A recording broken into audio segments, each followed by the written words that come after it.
அந்த மருத மலைக்கு நீங்க வந்து பாருங்க, ஈசன் மகனோடு மனம் விட்டு பேசி பாருங்க. தீராத வினைகள் எல்லாம் தீர்ந்து போகுங்க, சத்தியமா சொல்லுறேன், தீராத வினைகள் எல்லாம் தீர்ந்து போகுங்க. அது தீராவிட்டால் வந்து என்னை கேளுங்க, அது தீராவிட்டால் வந்து என்னை கேளுங்க. மருத மலைக்கு நீங்க வந்து பாருங்க.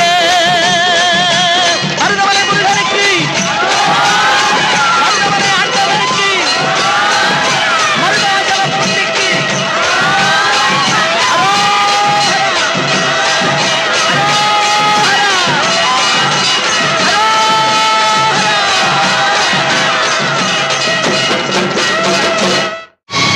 கண்டுகொண்டேன், வந்தது யார் என்று கண்டுகொண்டேன்.